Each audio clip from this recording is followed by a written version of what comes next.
As you have all seen before, on my previous hypothetical battle map scenarios, you've seen how quickly the country was subdued in 96 hours. Well, this is a continuation of the 96-hour invasion scenario, same dates, same everything. As you can see, you have external forces and naval assets on the coast here. This is the Southern Maryland and Virginia map. Parts of North Carolina are shown, but they are not part of this campaign. But other elements that are inside North Carolina really have nothing to do with the campaign happening in the Virginia and Maryland area, but that's what will be covered here. Each of these planes is a squadron of aircraft.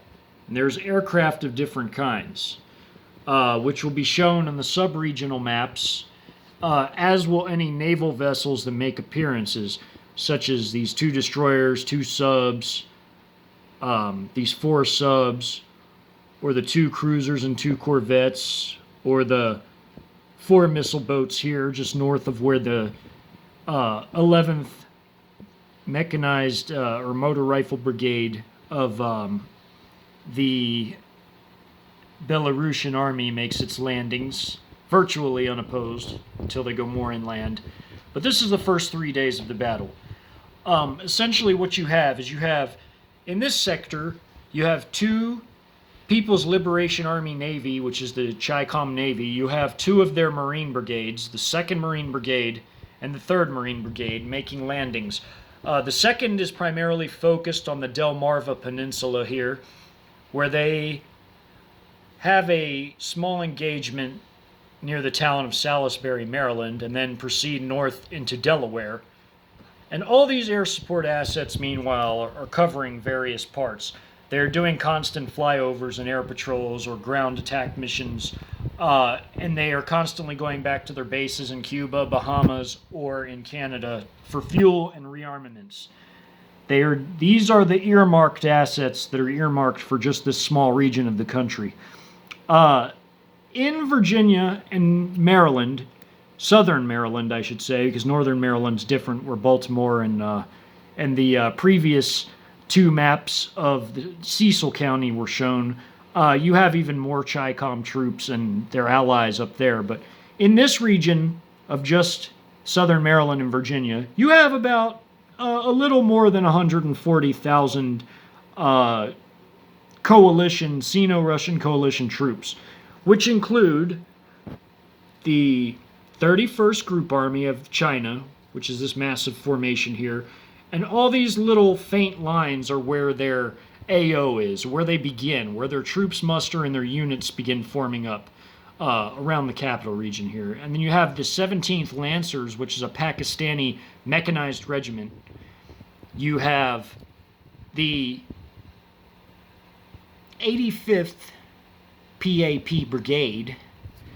You also have the 50th PAP Light Armored Division, starting off in the Virginia Beach, Hampton Roads, and Norfolk area here, which is a sub-battle, a major one at that, as is the Richmond and Petersburg battle, which features the 58th Combined Arms Army of Russia, which is this huge formation here. In fact, it's so big, only about half of it is taking part in this battle. The rest is further out west, securing these lands where they begin. And then after they secure these cities, they rendezvous with Chinese units by going down 85 and 95 respectively, the interstates. All interstates are in this purple color, so they can be highlighted better.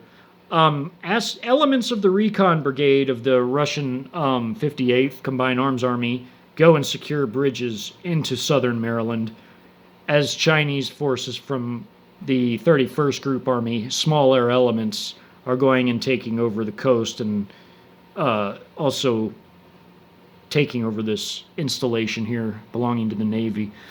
In the northwest portion of Maryland, You have Front Royal and Winchester under the 85th zone where their forces muster and form up.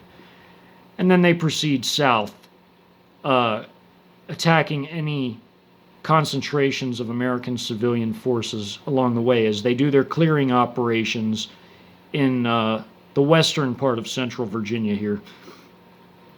And then, of course, you have a massive, massive battle taking place inside the capital region here.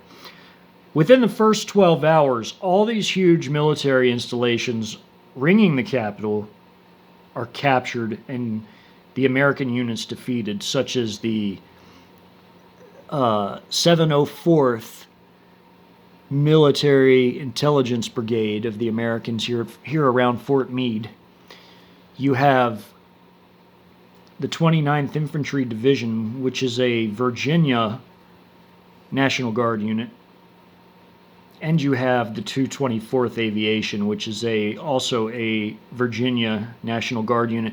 These are all the units that were roughly able to make about 80% mobilization.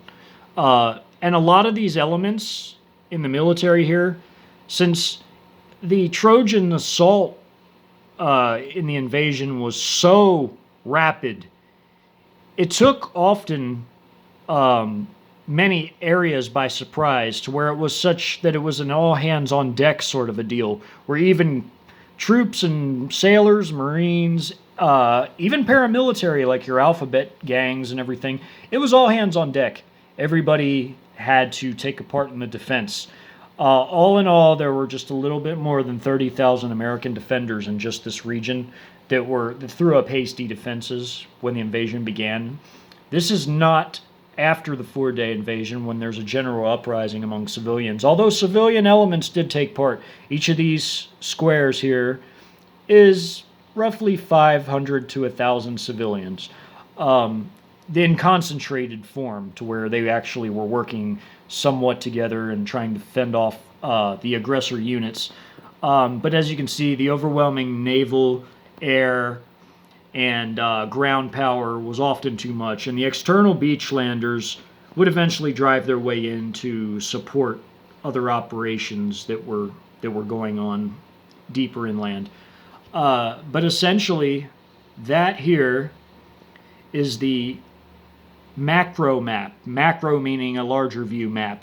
Now the sub-regional battle maps are more of a closer view map, which break these larger units down into battalion or regimental strength, even smaller elements, even sometimes in some cases company sized, to where you can see them even better on the map, and even some of the air power used and Navy.